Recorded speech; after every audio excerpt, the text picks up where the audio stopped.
자, 오늘은요, 요한복음 6장을 모티브로 해서 하늘의 떡을 사모하는 마음이라고 한번 제가, 제목을 정해봤습니다. 요한복음 6장 26절에 보면은요, 예수께서 대답하여 가라사대 내가 진실로 진실로 너희에게 이르노니 너희가 나를 찾는 것은 표적을 본 까닭이 아니요 떡을 먹고 배부른 까닭이로다. 썩는 양식을 위하여 이러지 말고 영생하도록 있는 양식을 위하여 하라. 이 양식은 인자가 너희에게 주리니 인자는 아버지 하나님의 인치신 자니라 그랬습니다. 여기 보면은요, 동방에서 온 박사들은 철학자들이었다. 그들은 명문 출생으로 그 나라에서 재물과 지식이 있는 사람들로 구성된 유력한 계급에 속한 사람들이었다 그랬습니다. 이 사람들 가운데는 천연계 가운데 나타나는 하나님의 섭리의 표적을 연구하고 그들의 청렴함과 지혜로 그 존경을 받던 정직한 사람들도 있었다. 하나님의 빛은 항상 이교의 흑암 속에서도 비치고 있다. 오늘은 하나님의 말씀을 이교의 흑암 속에서 한번 찾아보겠습니다. 왜냐하면 하나님께서 이교의 흑암 속에서도 하나님의 빛은 비치고 있다고 했기 때문에 그렇습니다. 여기 창세기와 중국 문자를 바탕으로 해서 제가 오늘 그 사상으로 한번 하나님 말씀을 풀어볼 건데요. 여기 하나님의 빛은 항상 이교의 흑암 속에서도 비치고 있다. 이 말씀을 가지고 또 요한복음을 풀어보도록 하겠습니다.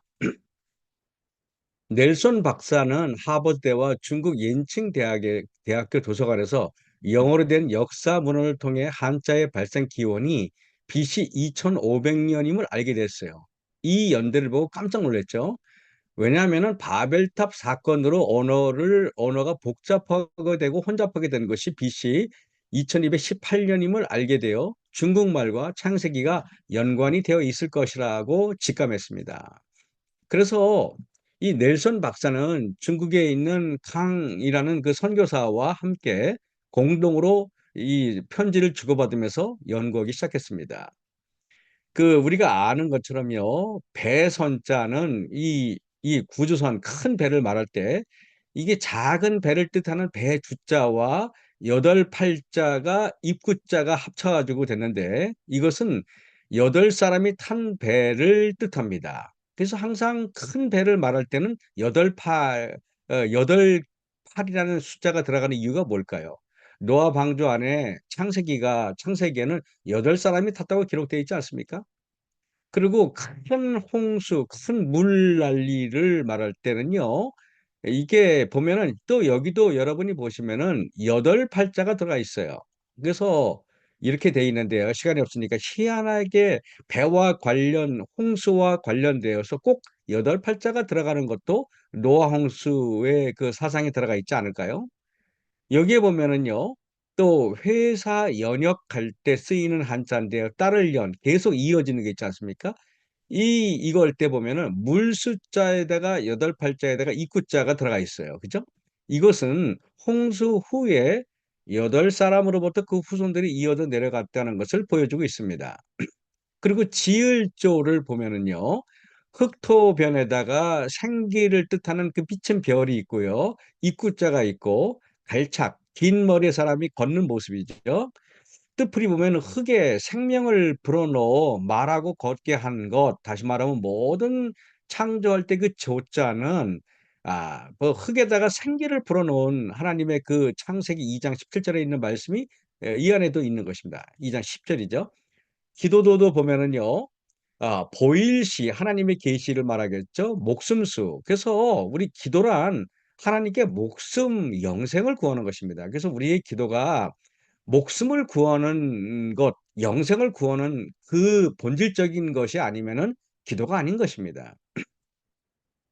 다전자도 저기 창세기에 보면은요, 네 개의 강이 흐르지 않습니까? 그 네 개의 강이 흐르는 그 장소, 동산이 바로 에덴 동산이고, 산의 남자는 우리가 죄 짓고 나서 우리가 밭에서 수고해야만, 힘으로 일해야만 되는 것이 산의 남자가 되는 것입니다.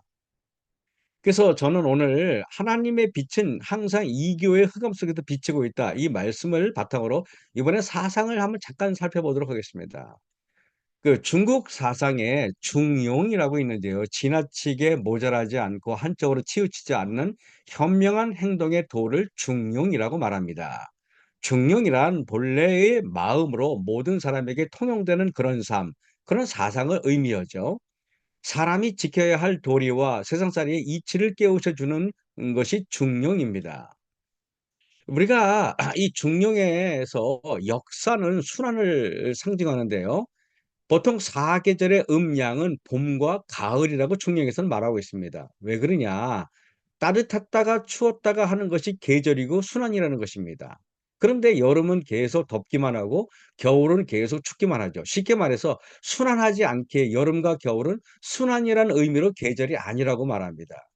그래서 나이를 물어볼 때 여름하, 겨울동, 하동이 얼마냐고 묻지 않고 가을 봄춘자와 가을추 해가지고 춘추가 얼마냐고 물어보는 이유가 그래서 그런 것입니다. 이게 우리가 나이를 물어볼 때 하동이 얼마입니까? 라고 물어보지 않고 춘추가 어떻게 되십니까? 라고 물어보는 이유가 그래서 그런 것입니다.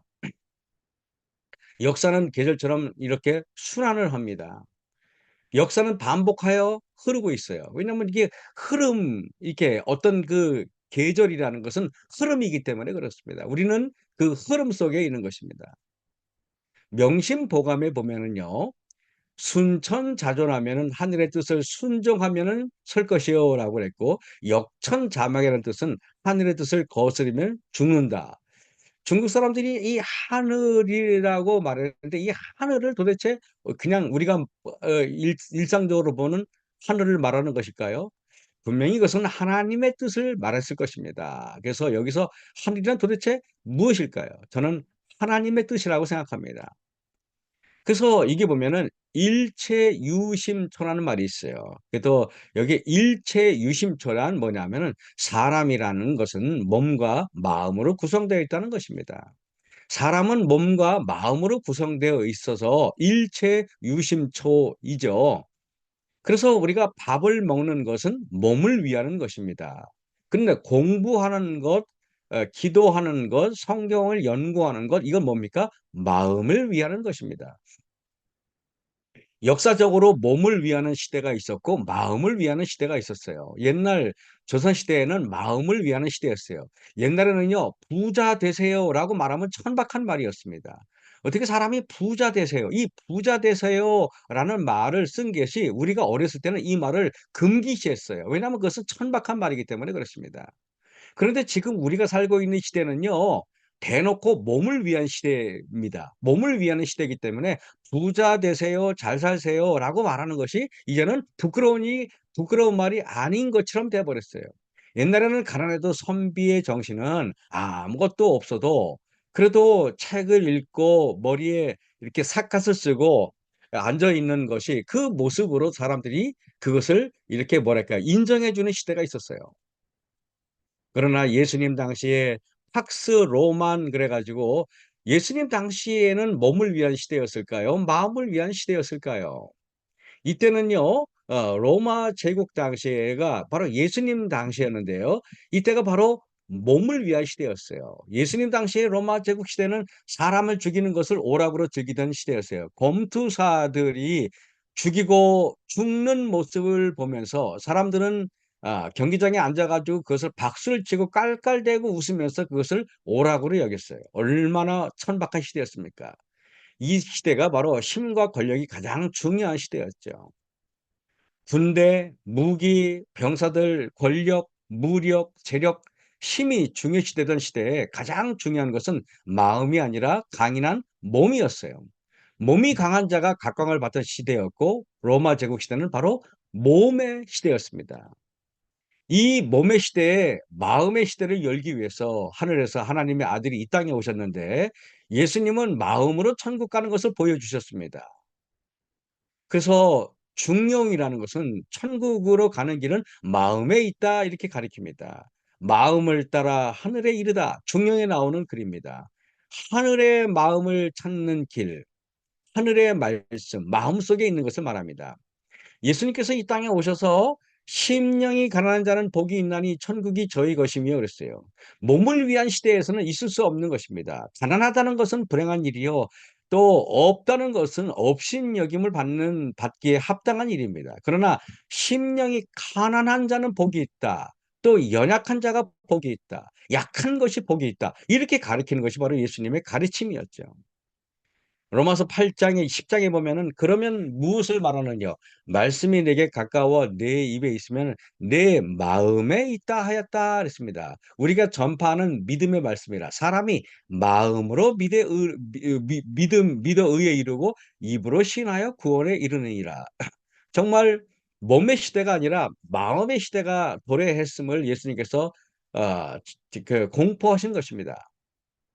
약육강식 적자생존의 살벌한 몸의 시대에 곧 지친 대중들에게 예수님의 기별은 대혁명이었습니다. 그래서 그 당시만 해도 몸의 시대에 영향을 받았던 대제사장들은 장애가 있는 분들이 성전에 못 들어오게 하고 또 마음이 약하고 몸이 약하고 허약하고 장애인들을 매우 업신여기던 시대에 예수님께서는요. 그렇게 심령이 가난한 게 축복이라고 말하고 그리고 몸이 불편한 자들에게 예수님께서는 일어나라고 그들을 격려하셨습니다. 예수님께서 하늘로 승천하신 후에 제자들이 예수님의 복음을 전파했는데 그리고 사도들이 죽은 후에 또 그 후예들이 복음을 전파했겠죠. 이렇게 계속 이어지다 보니까 예수님의 그 본질적인 복음이 훼손되었겠죠. 복음이 계속 전파되면 서서히 예수님의 복음의 본질이 훼손되기 시작하였습니다. 이제 종교를 이용하여 이득을 사치하는 종교 사기꾼들에 의하여 사람들은 종교에 실망하기 시작합니다. 그리고 종교는 변질되기 시작하죠. 마음의 시대와 몸의 시대는 근본적으로 다릅니다. 몸을 중요시하는 시대가 오면은 사람을 만날 때 몸을 중심으로 만나게 돼서 외모를 통해서 사람들을 평가하게 됩니다. 몸을 중심으로 만나면은 각각의 개인은 남이 될 수밖에 없어요. 그리고 경쟁할 수밖에 없어요. '내가 너보다 더 크다. 내가 너보다 더 잘생겼다. 내가 너보다 더 이쁘다.'라는 마음으로 사람을 만나게 됩니다. 몸의 시대에는 외모가 상품입니다. 여기에 보면은 이런 외모가 상품이기 때문에 드라마에 보면은 외국의 사람들이 한국 드라마를 보면은 깜짝 놀라 가지고 한국 사람은 다 미남 미녀밖에 없는 줄 알고 한국에 오면 깜짝 놀란다 그럽니다. 왜냐하면 TV에서 보던 그런 사람들이 일반적이지 않기 때문에 그렇습니다. 몸의 시대에는 외모가 상품입니다. 이렇게 상품이 되죠. 몸의 시대란 경쟁의 시대입니다. 몸을 중심으로 만나면은 떡이 하나인데 두 사람이 먹으려고 하면은 경쟁해야 하고 싸워야 합니다. 그래서 경쟁의 시대가 되는 것입니다. 그래서 TV에는요, 대놓고 경쟁의 시대다. 이 경쟁의 시대를 이기려면 이렇게 해야 된다라고 대놓고 이야기하는 것입니다. 외모가 권력이 되는 시대입니다. 사람들은 거의 모든 것을 외모로 평가하려 듭니다. 그래서 이 외모 지상주의 시대에 성형외과 의사들이 돈을 가장 많이 버는 것이 그래서 그런 이유인 것입니다. 사무엘상 16장 7 절에 여호와께서 사무엘에게 이르시되 그 용모와 신장을 보지 말라 그랬습니다. 내가 이미 그를 버렸노라. 나의 보는 것은 사람과 같지 아니하니 사람은 외모를 보거니와 나 여호와는 중심을 보느니라 그랬습니다. 우리가 이 말씀이 예수님은 몸의 시대에 마음을 더 중요하다고 우리에게 가르쳐 주고 있는데 중심을 보느니라. 중심이라는 것은 마음을 말하는 것입니다. 몸의 시대는 친구가 없어요. 입학동기생 같이 왔죠? 그러나 그중에서 가장 1 등을 해야만 원하는 곳에 들어갈 수가 있죠. 입사동기생 그중에서도 가장 내가 1 등을 해야만 먼저 승진할 수가 있겠죠. 그래서 몸의 시대의 행복이란 무엇입니까? 남의 불행을 보는 것입니다. 왜냐하면 내가 남을 짓밟고 남을 올라가야 하는 것이죠. 불행이란 남의 행복을 보는 것입니다. 기업의 정의는 무엇인지 아십니까? 다른 기업이 잘 되면 안 됩니다. 남이 잘 되는 것입니까? 아니면 내가 잘 되는 것입니까? 내 기업 다른 그래서 저희가 양평군 여기 지평에 있는데요. 그 옆에 용문이라는 동네가 있어요. 근데 작년 가을에 또 이렇게 식자재 마트가 생겼는데요. 지금 그 옆에 아주 바로 그 식자재 마트 옆에 붙었어요. 그거보다 10 배가 큰 식자재 마트가 또 들어서요. 저는 이걸 보면서 이것을 허락해 준 관청이 정말 제가 볼 땐 제정신이 아닌 것 같고 그리고 그 옆에다 또 그 사람을 완전히 죽이기 위해서 이 또 어떤 마트를 똑같은 마트를 만드는 걸 보고 제가 깜짝 놀랐어요. 얼마나 끔찍한지 그 하는 짓이 제가 볼 때 '정말 이것이 정말 인간이 할 짓인가.'라는 생각이 듭니다. 맹자의 가르침 1화 제3편 26장에 보면은요. "얼어붙은 마음으로 하는 정책은 제대로 될 리가 없고 얼어붙은 마음으로 하는 경영이 제대로 될 리가 없다." 그랬습니다. 그런 마음으로 경영해 가지고 설령 돈을 번들 그 사람이 과연 올바른 인생을 할 수 있을까요? 저는 그렇게 생각하지 않습니다. 몸의 시대의 트렌드는 여러분 몸의 시대의 트렌드는 뭡니까? 경쟁력은 정보를 통해 얻게 돼 있어요. 그 몸의 시대의 트렌드는 정보입니다. 그래서 정보고 빠른 것입니다. 몸의 시대의 필수품은 컴퓨터, 스마트폰, 인터넷 이런 것들입니다. 정보 매체죠. 몸만 챙길 때 일어나는 현상은 10명 중에서 3 명은 정신질환 증세를 보인다고 얘기해요. 서울대학교에 입학한 학생들의 몇 프로가 정신적으로 문제가 있다는 통계 여러분 들어보셨습니까? 그래서 이렇게 공부를 많이 하신 분들이 보면은 상당히 정신적으로 굉장히 혼란을 겪는 경우가 굉장히 많이 있어요.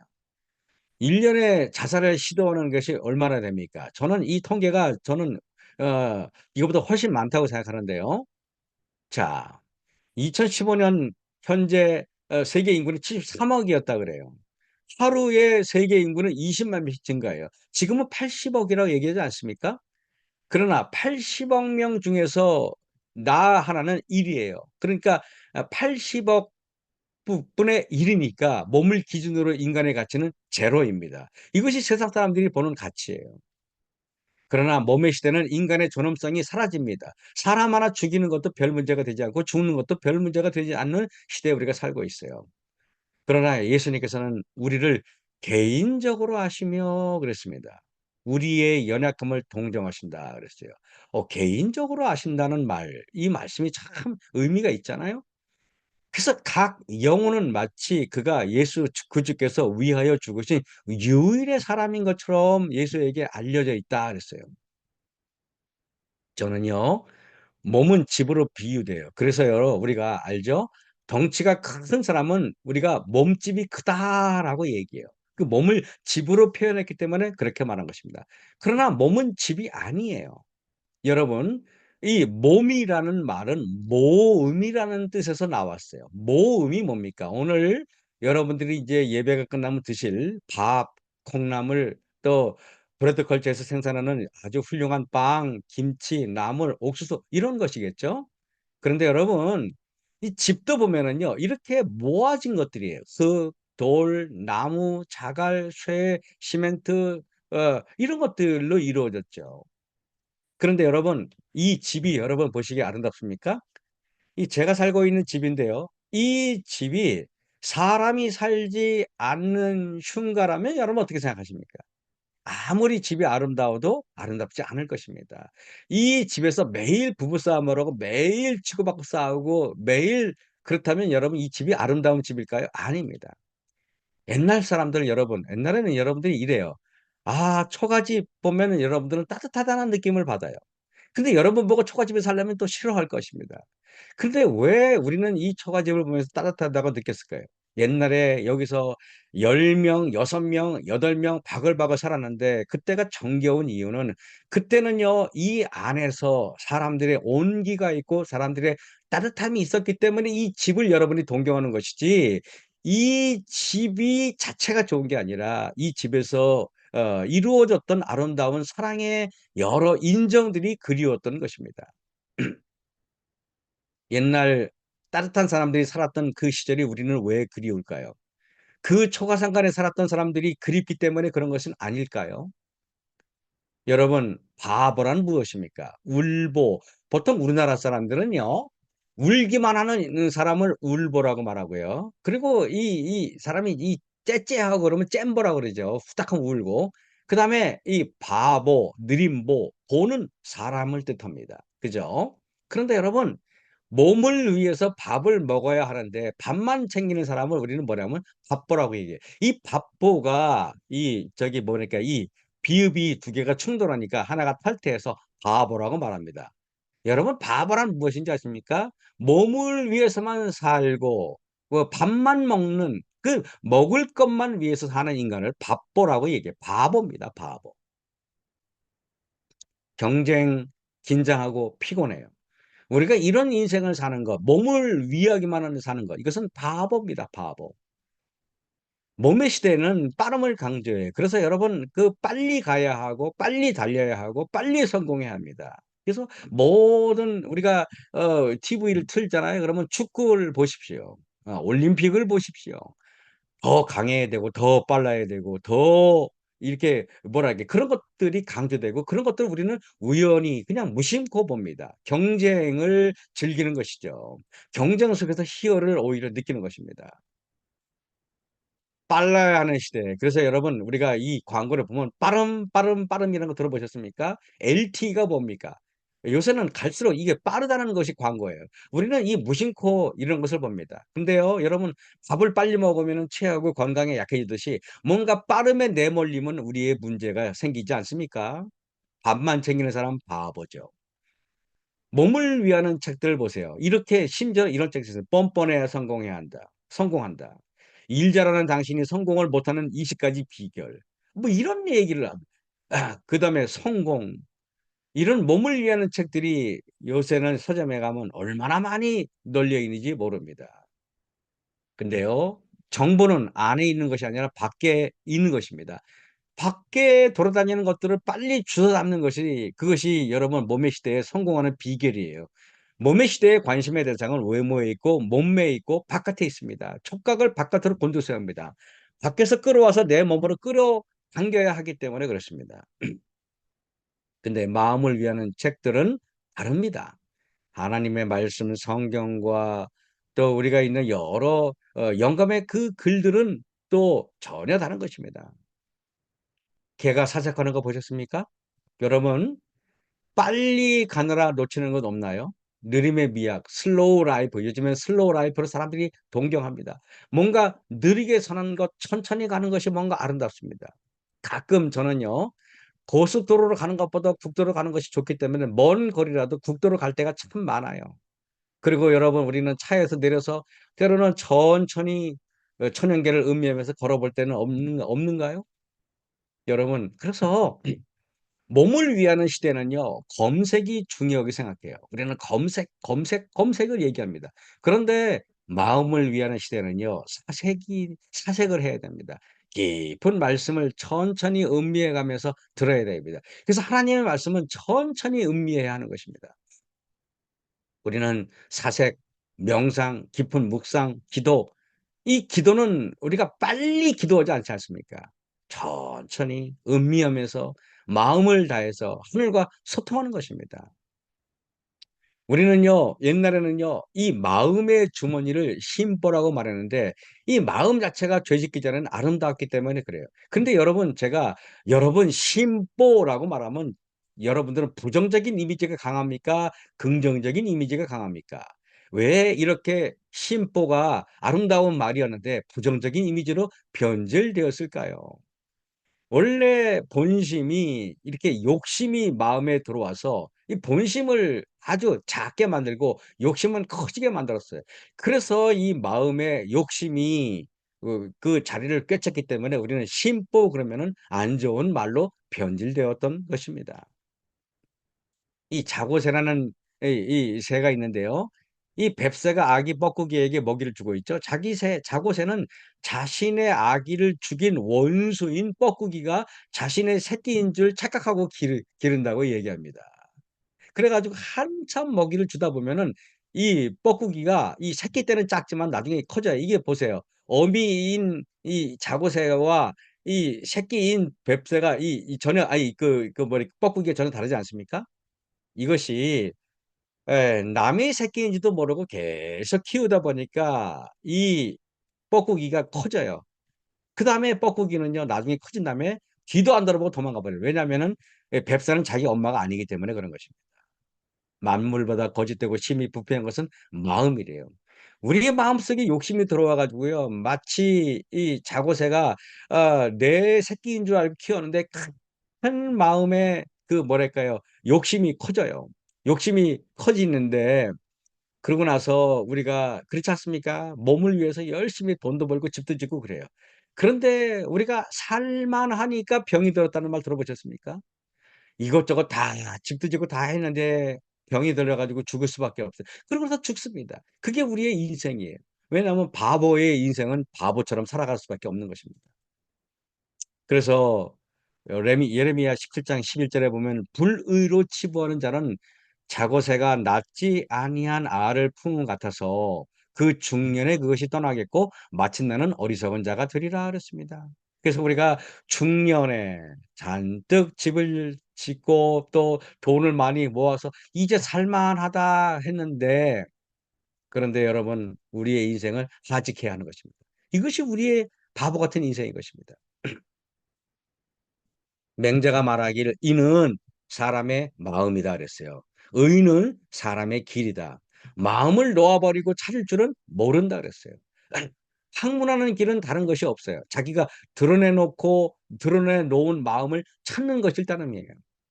우리는요 잃어버린 마음을 말씀으로 찾으셔야 됩니다. 초대교회의 모습이 어떻습니까? 그 말을 받는 사람들은 침례를 받으며 이날의 제자의 수가 3,000 이나 더하더라 그랬어요. 믿는 사람이 다 함께 있어 모든 물건을 서로 통용하고 재산과 소유를 팔아 각 사람의 필요를 나눠 주고 마음을 같이 하는 것 이것이 마음이에요.